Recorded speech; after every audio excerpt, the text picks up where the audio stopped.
Feels like it's been so long, doesn't it? And then I get to tell you to have another nice weekend after today. So it's like hi and then bye again. But at least we get today, and then we have today and we have Monday.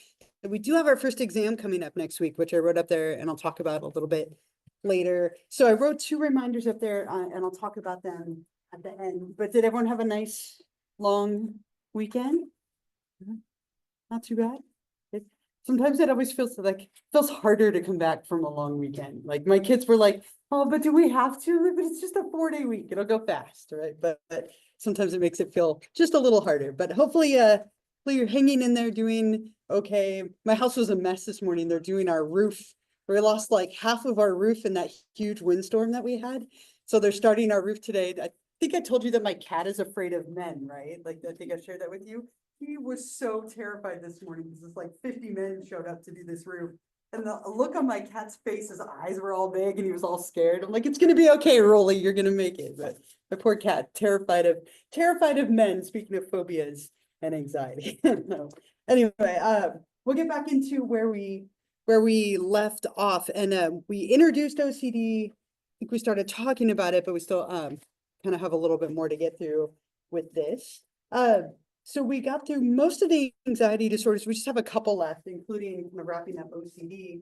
So as we were talking about, right, you have the obsessions, which are the thoughts that are coming into your head that cause you anxiety. And then you perform compulsions to get rid of the anxiety. And the tricky thing with this is we all do this to a degree, right? Like we all have a little bit of every disorder. We all have a little bit of like obsessive compulsive tendencies.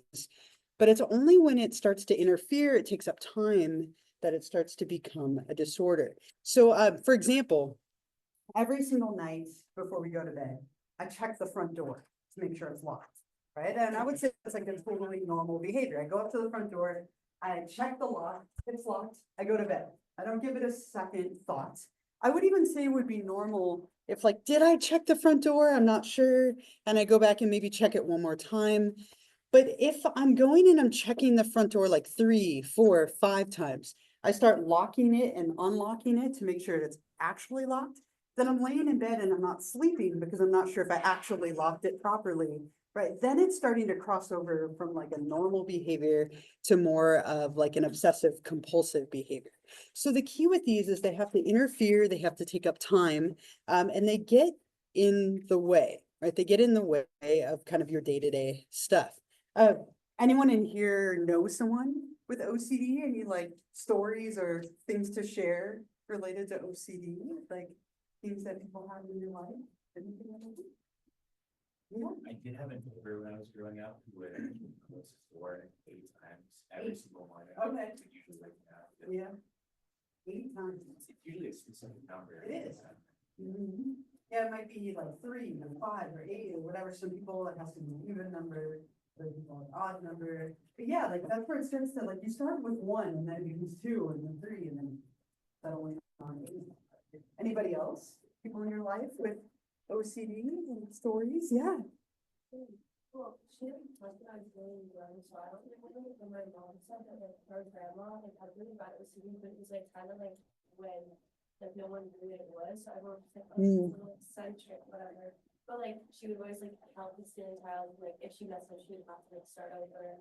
Even that, like any child, like I don't know, and or she like wouldn't like let my mom eat the first tortilla that she made. Like there were certain things that she would like freak out about it. Sure. Like I don't know, just a weird thing. Okay. Right. Yeah. Just like little particular things. And it's often like a certain like number or certain like pattern that people get into where you have to perform a ritualistic behavior or the anxiety is more than you can handle. And it's often like checking behavior, like something like hand washing, things along those lines, contamination fears. It can be anything, but it's kind of like that superstitious thinking that's gone too far. If I don't do X, then Y will happen. And sometimes there's no connection between the two whatsoever, but you formed a connection in your mind. And so you feel like you have to do that behavior for whatever reason. And we have a lot of thoughts as to where this comes from. This first one doesn't have like any merit to it, but it was the first theory. So Freud believed that this had roots in toilet training or potty training as a kid. very Freudian to say that, right? It's like the epitome of a Freudian theory here. But childhood experiences, as was Freud's like kind of theory, but specifically related to potty training. Now, I've potty trained 3 children, which isn't the most fun thing to do. But according to Freud, if you were too harsh or too lenient in your potty training, it could lead to all sorts of issues. Children would literally become anal retentive. Someone who's anal retentive wants everything to be a specific way, very OCD-like, kind of neurotic. And so he said that that had roots in potty training, that you were too strict and shaming and harsh and cruel in the process of potty training your child. And so they literally learn to retain or hold on to their feces. That's how Freud meant it, but more like then it could have personality correlates as well. That's similar to things like OCD. Not a lot of support for this, but it was the first idea. What has a lot more support is the behavioral perspective. We look from a behavioral perspective at the compulsions, the behaviors that people are performing. Because what happens is you perform a behavior and then nothing bad happens. So it's been reinforced. So you keep doing it. It's very like operant conditioning, right? If I check that door or open that door 8 times, right? Or if I check my lock a certain number of times, or if I perform this behavior, nothing bad will happen. So I'm going to keep doing it. The way that you break that is through a technique called exposure and response prevention. You expose somebody to whatever it is that causes them anxiety or fear, and then you don't let them do the response that would make them feel better. And you show them that nothing bad happens, that they're okay. Sometimes it's just that anticipation and fear that something could happen that makes it so much worse. So the idea is that somebody has that anxiety and you make them sit with it until it eventually starts to come down, kind of like the flooding in a way. You're facing it head on and you're not allowed to do anything about it. I had a student a couple of years ago, more than that, it was before COVID. So like 2019, I want to say. I had a student in this class and she sat right where you are, but interestingly, right? I'll never forget because it was just such a memorable thing for me. She would get up and leave the class like 4 or 5 times every class. And I never asked why. It was like, it's none of my business, right? I thought maybe it was like from the bathroom, something was going on. I had no idea, right? She would leave 4 times. She'd come back all sweaty. Every time she looked like sweaty and like anxious every time she came back, and I felt so bad for her. And we got to this lecture, and after class, she came up to me and she's like, have you ever wondered where I go? And I was like, yes. Are you gonna tell me? Like, I was like, please tell me. It's like, yes, but I never wanted to ask. I didn't want to be rude. And she's like, I go out to my car to make sure that it's locked. And I was like, where's your car? And she's like, all the way out in the parking lot. Like, so 4 or 5 times a class, you leave, you go out to the parking lot and back. She's like, yeah, that's why I'm so sweaty when I come back in. I'm like, it's all adding up, right? Like I was getting all the details finally. And she's just like, I'm worried that I didn't lock it and somebody will steal it. And she's like, and I had no idea that that was like an OCD thing until after we talked about it. And I was like, yeah, your anxious thought is that someone's going to steal your car and your behavior is going to check it that it's locked. And she's like, I have to do it like multiple times. I'm missing stuff in my classes. It's getting in the way.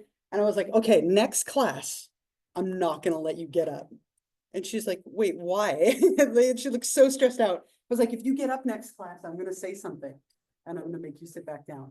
And she didn't show up the next class and I felt so mean. I was like, oh, I'm the worst. Like, I'm horrible. Then she showed up the one after that. She was like, I was scared and now I'm here. And she sat there the whole class and she went to get up and I was like, you know, and she sat back down and she was sweating and she looked like all anxious. I felt horrible, but she stopped doing it after that. She's like, I made it through that class.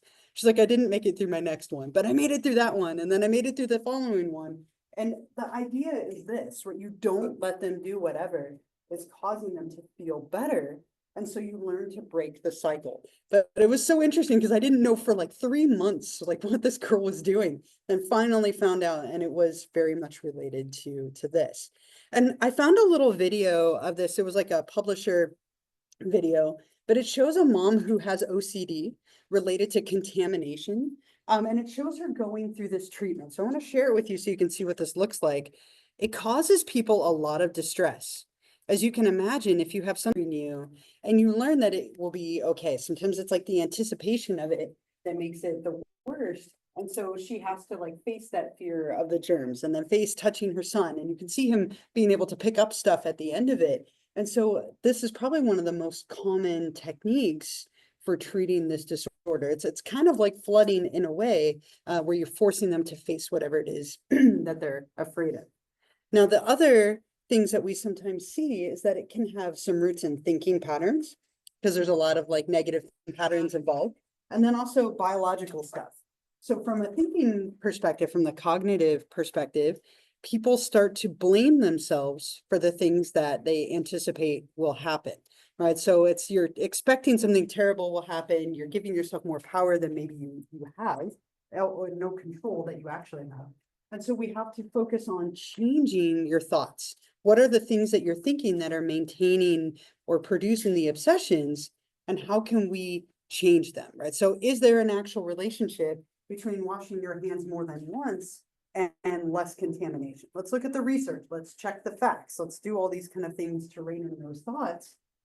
We also see that low levels of serotonin can play a big role. And this is a big reason why things like SSRIs, selective serotonin reuptake inhibitors, which are typically used for depression, are very commonly used for OCD as well, right? Because they can change serotonin levels and help somebody have less symptoms. So we see oftentimes we might prescribe a medication that affects serotonin to also help somebody as they're maybe going through some of the cognitive or behavioral stuff as well. So kind of a couple of different models here, mainly like the cognitive, biological, and behavioral, but we can use them all together when it comes to treatment, some cognitive behavioral therapy, and maybe even a medication to help somebody combat everything going on. Any other stories or questions or thoughts or anything with OCD before we leave it behind? Anything else related to OCD at all? There's a couple of OCD related disorders. So these are, oh, I'm sorry, I didn't see your hand. Go ahead.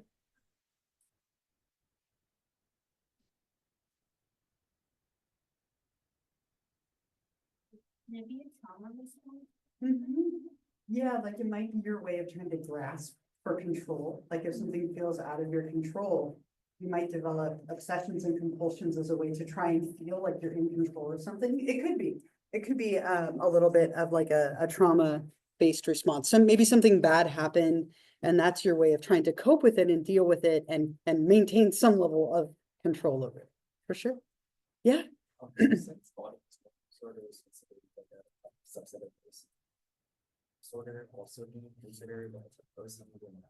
So good question. So this disorder, body dysmorphic disorder, was moved in the last DSM into this group. It was in a totally different category before, and I think it fit better where it was. But the reason they moved it here is because people have a thought that something is off, and then they often perform procedures, which is the behavior, to fix it.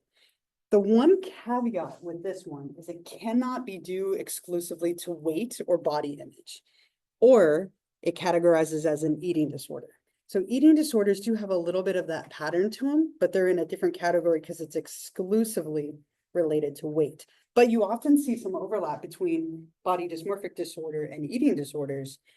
They just have to have enough separate, and that's actually one of the criteria for that one, that it can't be due only to weight or like physical weight appearance. Yeah. Would that be something that they do? Yeah. A lot of disorders can kind of go away, or they can get worse over time, right? Or they can just kind of stay steady. So for some people, maybe they have OCD tendencies and they might just kind of fall off over time, right? Like they just lose power and go away. Other people, they might get strengthened from all that conditioning. But yeah, sometimes people just outgrow or kind of let go of disorders over time. That can happen. Sure. So these are all similar to OCD, but they're all their own unique disorders. They're a little bit different.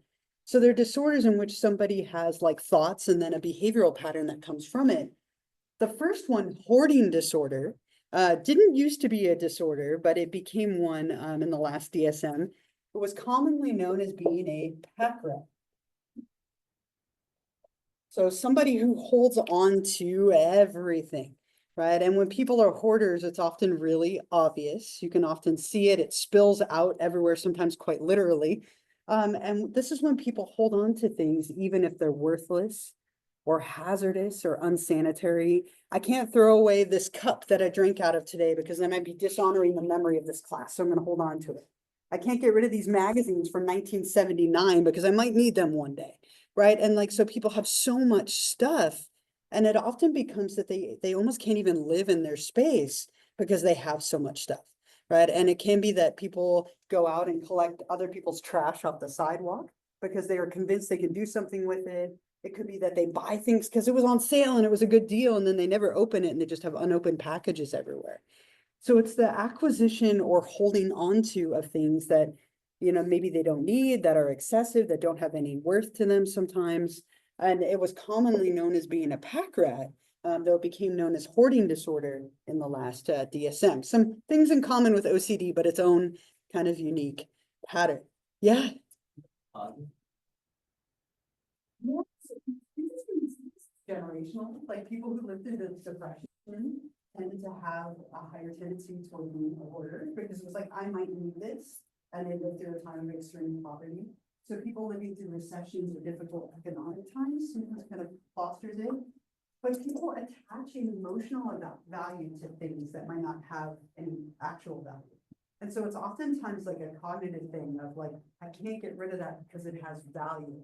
Or like, I need to save money, or like, it's a deal, I can't pass up. There's usually like an irrational thought that goes with it, but it can be somewhat generational too. Like we saw lots of people like your grandparents, or maybe even like one generation before, was really common in that generation, living through like a rough period of time like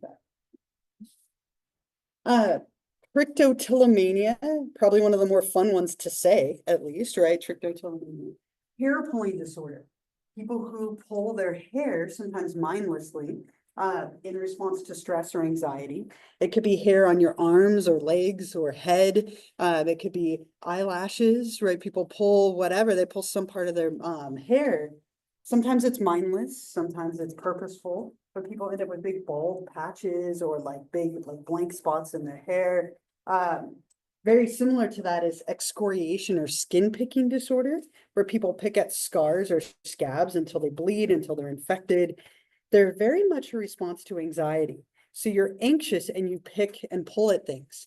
My daughter Emma, the first one who came in, no, that was Casey, the second one who came in, she, for a long time, we had to get her little like picking toys, like little like gloves and toys that she could pick at, because when she was anxious, she'd mindlessly pick, and she pulled out all of her eyelashes. She had a chunk missing in the back of her hair. And then we got her these little toys and she'll pull on them instead, or like a fidget ring. But it's a very common response to anxiety that you mindlessly start pulling things. And sometimes people get addicted to the feeling of the hair like coming out or the skin like being picked. But they're very similar to OCD in that way. And then this one a little bit different, BDD or body dysmorphic disorder, is when people become obsessed with their physical appearance. Now, it can't be due to weight, like we were just talking about. And so what you often see is people think like their nose is grotesque, or their skin is wrong, or they smell weird, or some part of them is like monstrous, when nothing is obviously wrong or like off. And often performing multiple procedures or surgeries or plastic surgeries, things like that, cosmetic procedures, in order to change their appearance, which might be very like typical or normal looking outwardly, but they tend to think that they're very like defective or monstrous. And I have an example of this. It was from like a Dr. Phil episode. So it's, of course, it's a little dramatic, but I think it's a good example of this young woman who thought that she was, again, monstrous, right? Like really unattractive. And she's a very like typical looking person, right? There's nothing outwardly like typical of that disorder, right? So like procedure after procedure, viewing yourself or some part of yourself as being like monstrous or disfigured or off, even though there's nothing like outwardly obvious. Now there's a really rare but interesting, like more severe form of this called body integrity identity disorder, or BIID. Really rare, but maybe you've heard of this. It used to be called amputee identity disorder. And it's where somebody feels like part of their body is not their own, right? And they literally pursue amputation of that part of their body because they feel so strongly that like their hand isn't their own, or their leg, or their foot, or like a finger, whatever it might be. Cases where people will literally cut that part of their body off because they feel so strongly that it's not actually theirs. Really rare, but it's like an extreme form of body dysmorphia, which is more common. But just as an interesting side note, this one is, again, extremely rare, much, much more severe, where people will literally amputate or get rid of a body part because they feel like it's foreign or not their own. All right. Any other thoughts, comments, questions with these, or anything with anxiety disorders before we go from there? Yeah. I was just gonna say, so my grandma, when she passed away, she was a hoarder, not like an extreme hoarder that you can see like on a TV show, like Sure. the whole house was packed. But like there was the rooms that like me and my sister, like we weren't allowed to go to in our grandparents' house, you know? Like they were just closed off, we Sure. were never allowed to go in there. And after she passed away, when we were going through stuff, we were finally allowed to like look in the rooms. And it was just like filled to the brim with just stuff. And when we were going through it, it was just like some of the stuff, like, it was fun to go through in the moment, Yeah. but then it was like, oh, why is this here? Or like, oh, this is moldy, we should throw this away. Or like, Mhm. this is trash. Or like, you know, this is your son's best friend's mother's cousin's neighbor's 16 times Yeah. removed, right? Yeah. party favor. Like, why do you have this? Like, Yeah. or like a bunch of stuff that's not even open, and like Just things random like that, stuff. like, it's the most random things, and we're still going through it. Mhm. And there's like rooms filled with stuff, closets filled with stuff, pantries filled with stuff, like Yeah. it's crazy. And the fact that it was like hidden away and you couldn't see it is so common with that. There's an element of shame to it, right? Of like, I can't let it go, but I don't want anyone to see it. At least it was contained within rooms, right? Like, I'm sure some of you have seen these TV shows, right? And yeah, it was hidden away, but The that's amount of interesting. Money too that we find when we go through this stuff is crazy. Yeah, yeah. They were like, how much money did we find hidden throughout all this stuff? Wow, right? Okay, and they're motivated to keep looking, right? Exactly. Yeah. My childhood best friend, I think, my brother, we've been to his house for maybe 5 times in our entire life, because he has people, which really, at least his phone, is a quarter to the point where it's like every single room, like, fills with her, and I feel like horrible, but it's like, the most random stuff that she has. Yeah. And it's like, it's crazy, like, you can't even walk through some of the parts of the house, Mhm. and they have a very, very large house, like, super nice house. And he doesn't have anywhere, like, his girlfriend's ever been over there, like, we're the only 2 of his friends that have ever been over there. Wow.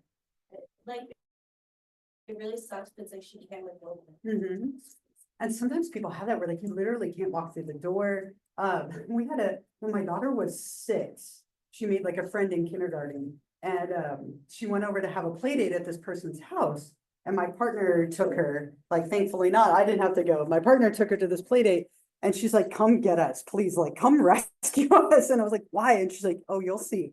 Right. And I was like, oh, now I'm curious, but I didn't want to go over there. And I opened the front door. And like, I've never wanted to run so badly. Like I opened the front door and I took a step backward because you opened it and stuff fell out. Like there was literally like a carved pathway through the living room of stuff, like just stuff everywhere. And we opened it and the mom was like, oh, I'm sorry. Like I need to clean. And I'm like, you need to do more than that. Right. Like I just like, I've never had like such a like, oh my gosh, get me out of here reaction. But like I went in there and was like, yeah, we gotta go, we have something to do. Or they came up with a story, but like just like little pathways through the house, like that can happen with hoarding. People get so much stuff, or they lock it away and hide it, or they have storage units where they hide it and you don't find out about it until later. All of those things are ways that it can appear. Yeah. That the elderly were gone to the great Yeah. depression on the older side. Mm-hmm. Gets paid like to organize a hoarder's garage in her Oh, house okay. and move stuff for her because she's older and she can't do it anymore and her body can't handle it. And I was like, she's like, yeah, she's a hoarder, so I just do it for her. And I was like, that's a genius way to help somebody. Right. Like I didn't even Cause a lot of people live by themselves when they're older, or their family doesn't visit them, or like they don't have family. And so like communities that are much smaller, it's more common to see that. Yeah, yeah, for sure, for sure. Yeah.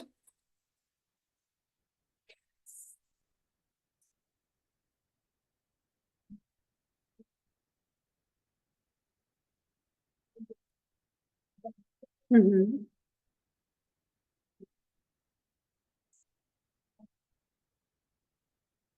On this, like, key rack thing.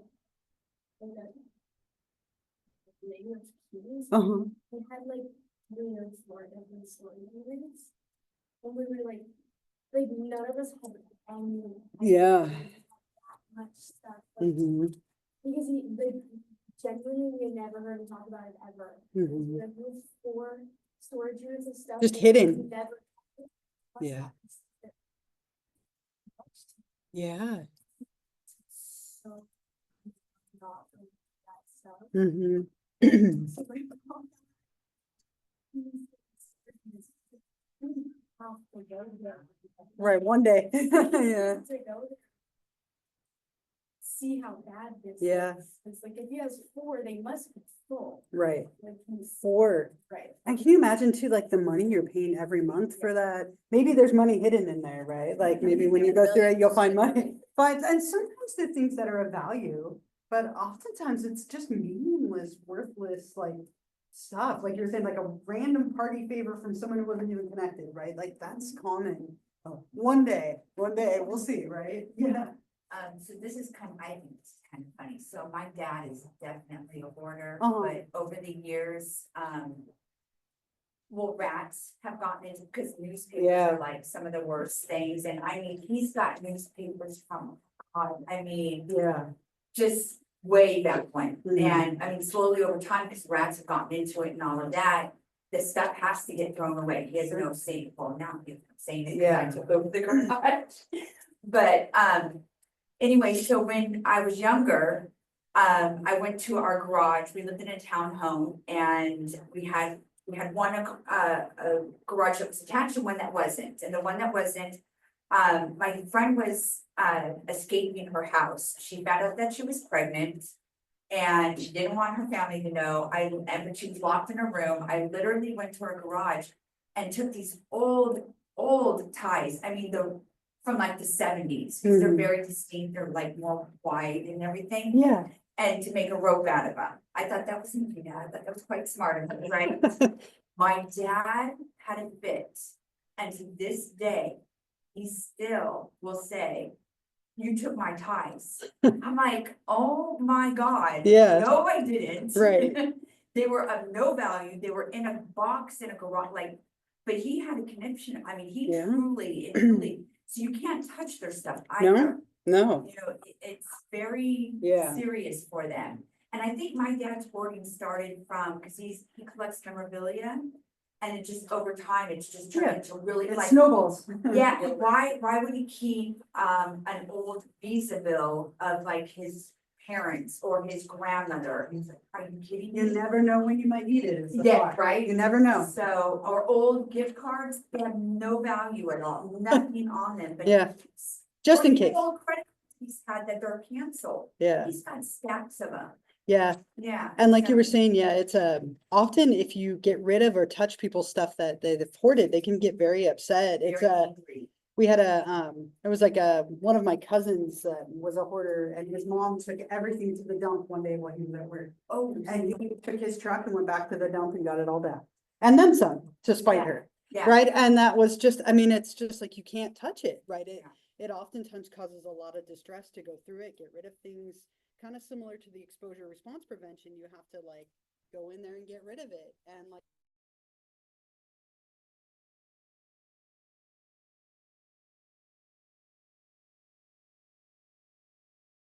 examine, are you really ever going to need this receipt from, you had your hand up, right? Yeah.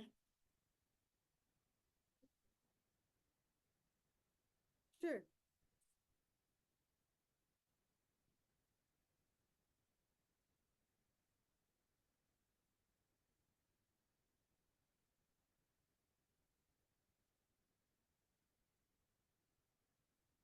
Yeah.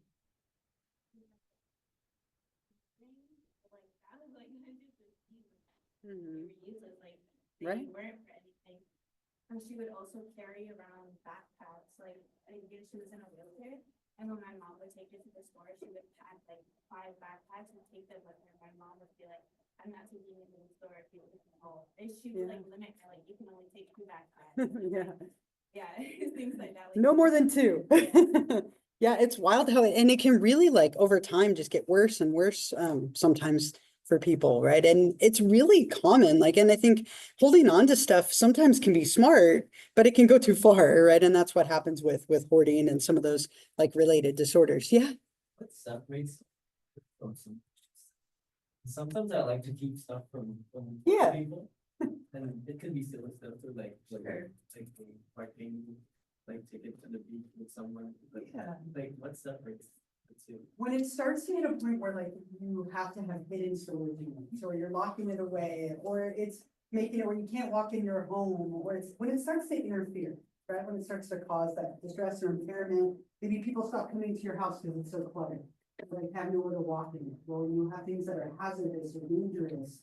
When it crosses that line, right? Because a lot of people hold on to stuff. I like to hold on to stuff. I have every like card my kids have ever made for me in like a notebook, but it's neatly organized in a book. It's not in the way. I mean, I have quite a few like cartons of these things in the garage at this point, but they're not taking up space. They don't interfere in any way.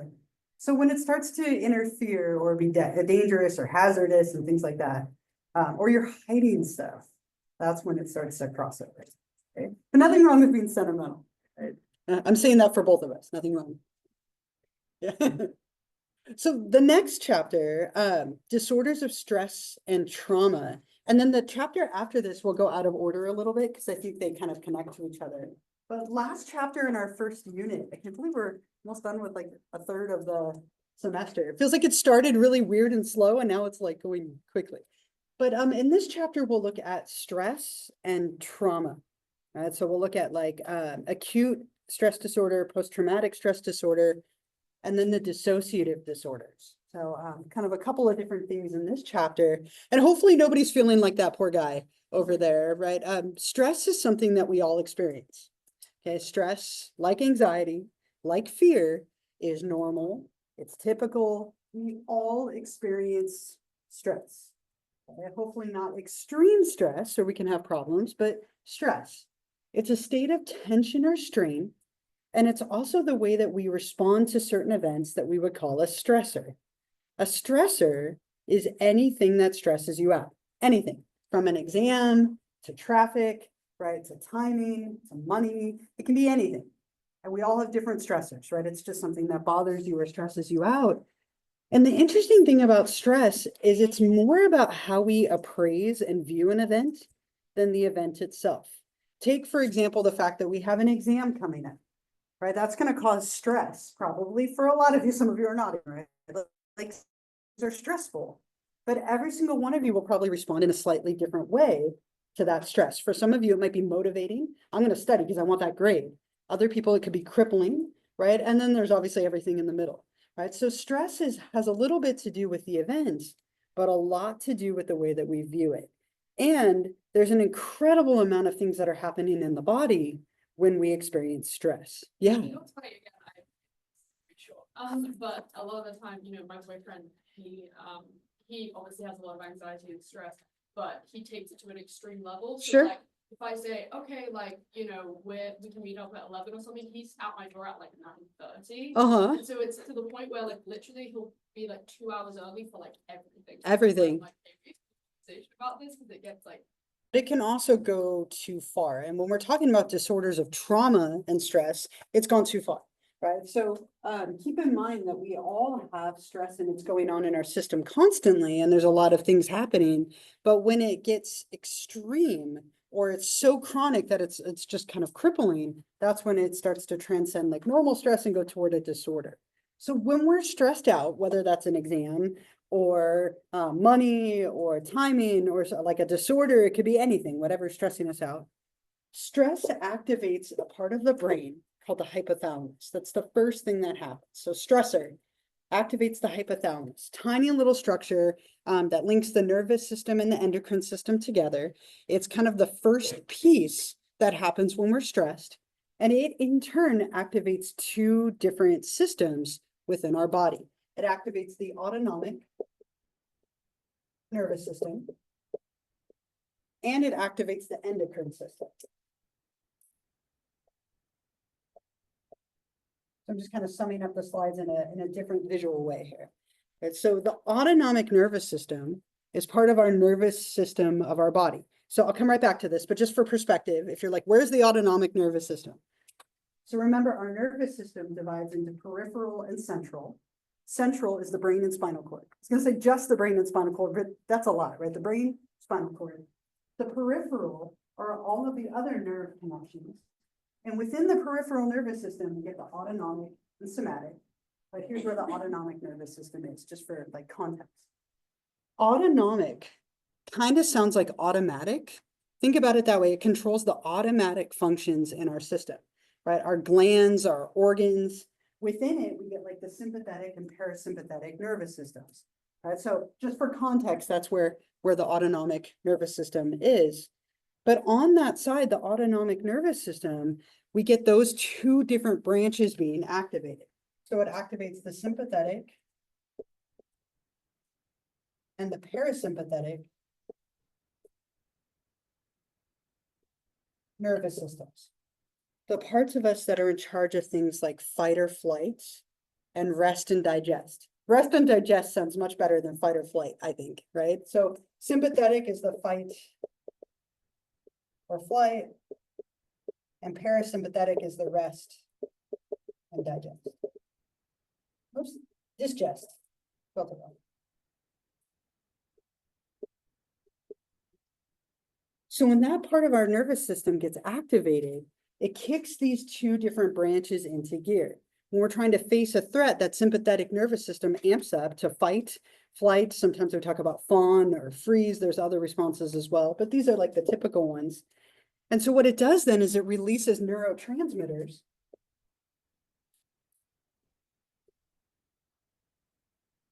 into our system, right? The nervous system is in charge of those neurotransmitters, things like norepinephrine, for example, right? Which plays a really big role in stress and anxiety.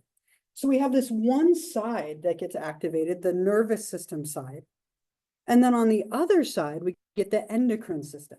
Our endocrine system is made up of all of our glands. Okay, so glands like the adrenal gland, the pituitary gland, the thyroid gland, all of our different glands within our body. And it also relates to a pathway that we call the HPA pathway. So I'm gonna go to that. So sorry, I forgot that I had the slide. So sympathetic, right? Fight or flight. Parasympathetic, rest and digest. So two different sides of that coin. And then when we're on this side, we're in the hypothalamic pituitary adrenal pathway, or HPA pathway. And from this side, these different glands and the HPA pathway release hormones into our bloodstream, which give us a much like longer lasting global response to stress. Hormones like cortisol, ACTH is another one, and even like adrenaline. So the point here is that whenever we're stressed, there's like two big systems going on in our body.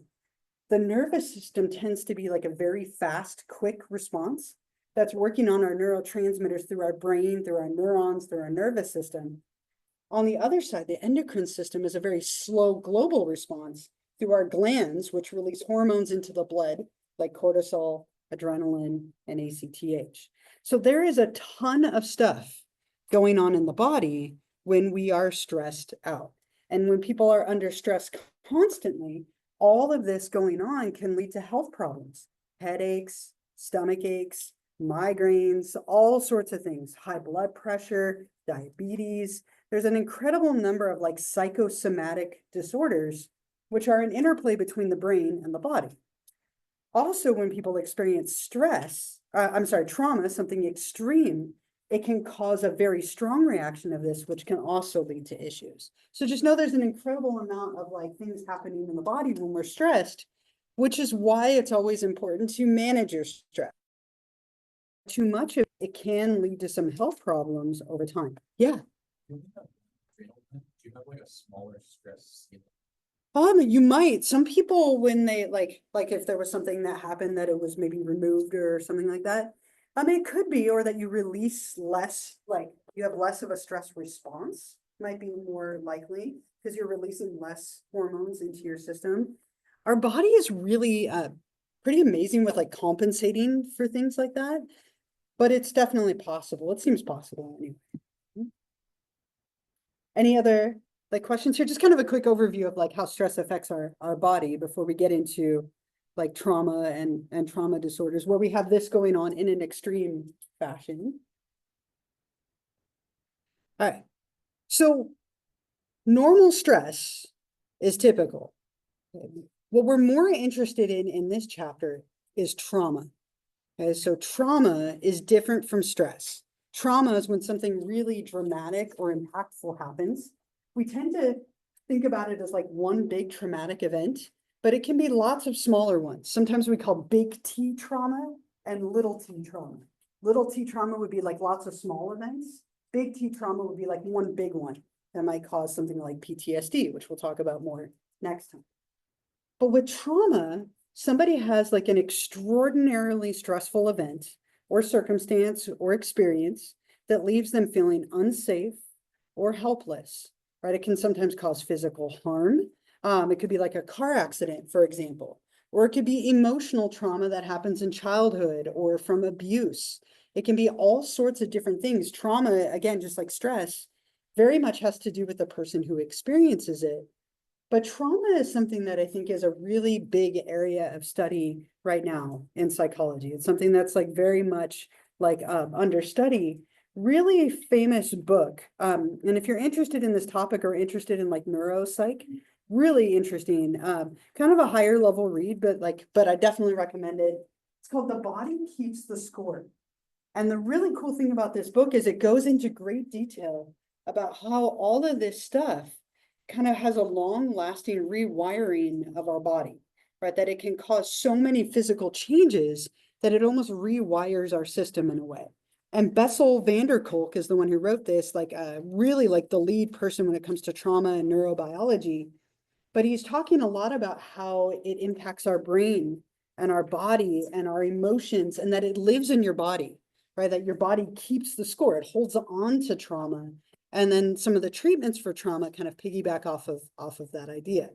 And I found a little video of Bessel van der Kolk talking about trauma and his book.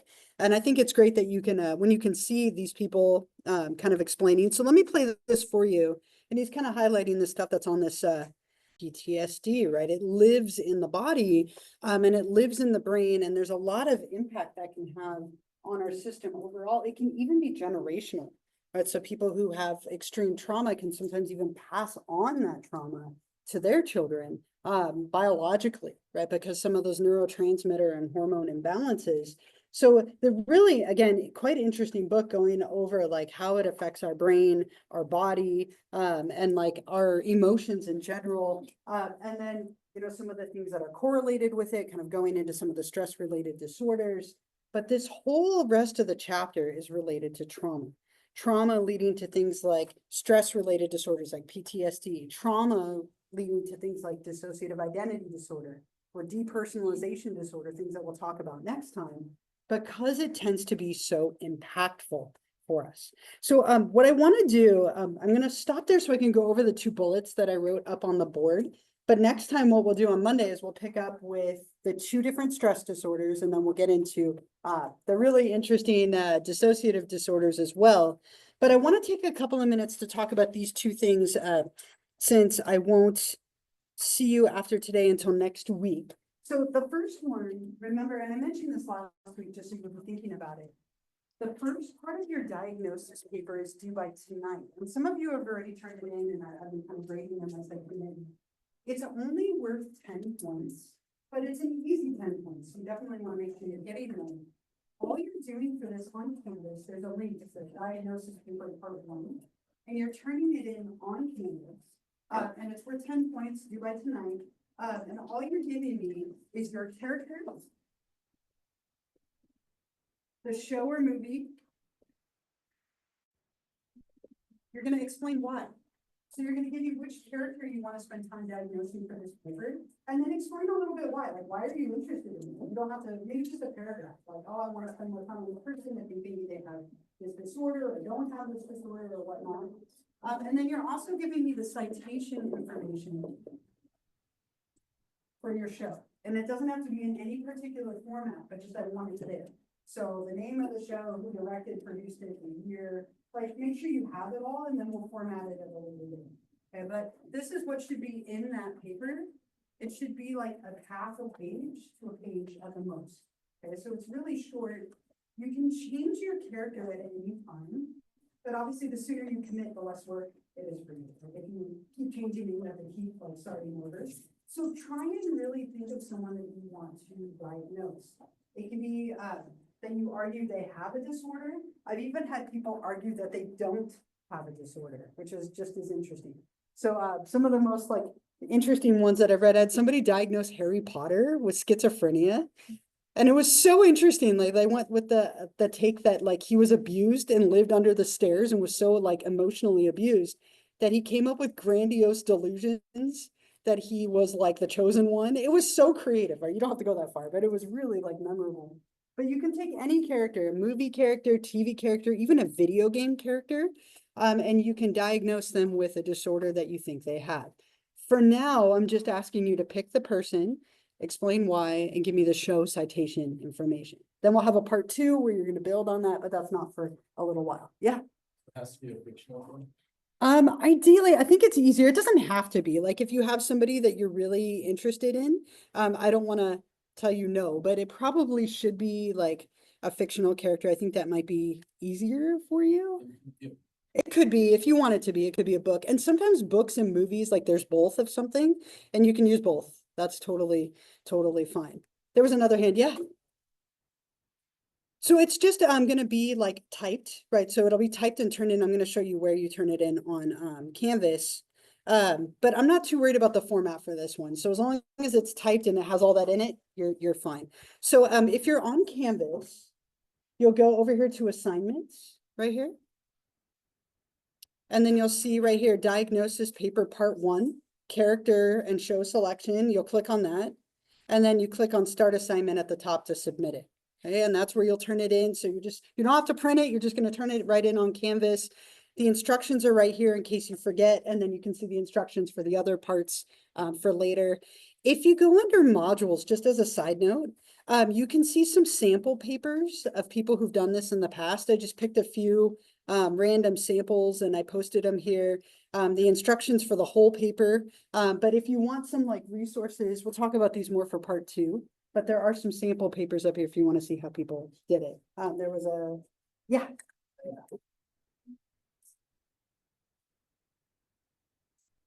For part 2, yeah. Not yet, no. So don't worry about that yet. For the second part, we're gonna do, you're gonna have to have a source and be working on an outline, but that's not due till like after spring break. So we'll talk about that one a little bit later. So for now, just your character, why you're interested, and then the citation information.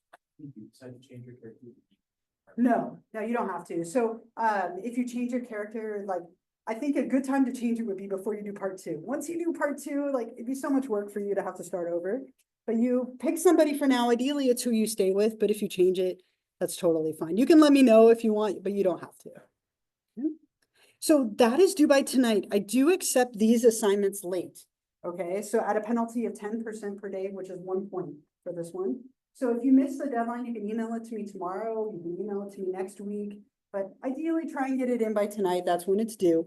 But these little papers like this, I do accept like at a late penalty if you miss the deadline. So just be aware of that. The other thing is, so obviously I'll see you Monday and we'll keep going with chapter 5. But Wednesday, we have our first exam. Okay, now our exams, I started doing this during COVID and I never went back because I think it decreases anxiety. And that's important to me. So I want you to feel as good as you can about a test. Our exams are always going to be online on Canvas.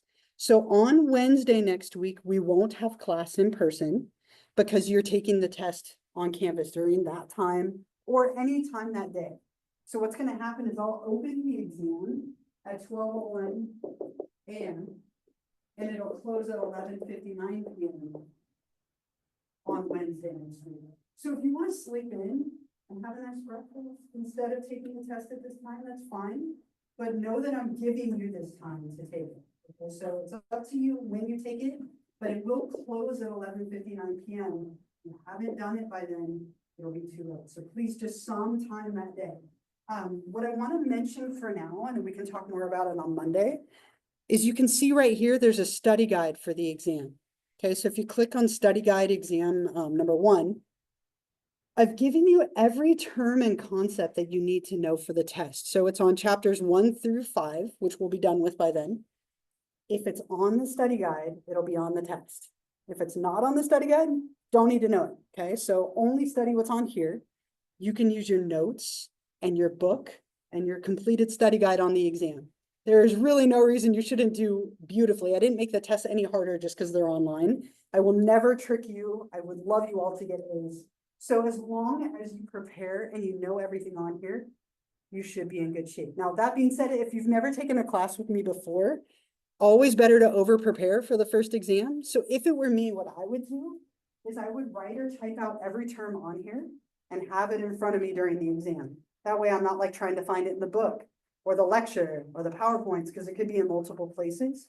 If you have this done and printed out in front of you and you've studied it, you're going to do fantastically. Really, again, if anything, I hesitate to say this because I don't want you to under-prepare, but I think my exams are probably too easy. I should make them harder, but I don't believe in artificially making them hard. So as long as you've studied and prepared, you should be in really good shape. And as one last note, if you have a memo with access that gives you extra time, make sure you get it to me as soon as possible so I can make sure you're set up for that for next week. Okay. So I'll say a little bit more on Monday and see if you have any questions since we're out of time.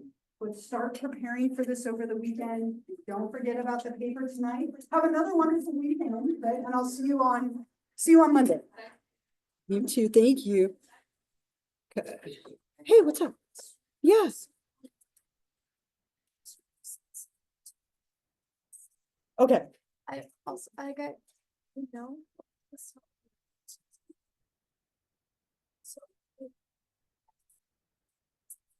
Yeah. So if you look at the slide, so we're going to talk about like the difference between like the two, right? And like the criteria for the two. And then we'll move on to like to the dissociative disorders. So we're definitely going to talk about them. So a couple of things. One, you could come in late and miss the PTSD part, right? And just be here for the second part. If you can't be here at all because it's too much, it'll be recorded and it will be on for you. There's not going to be an activity, so you can miss it once or anything.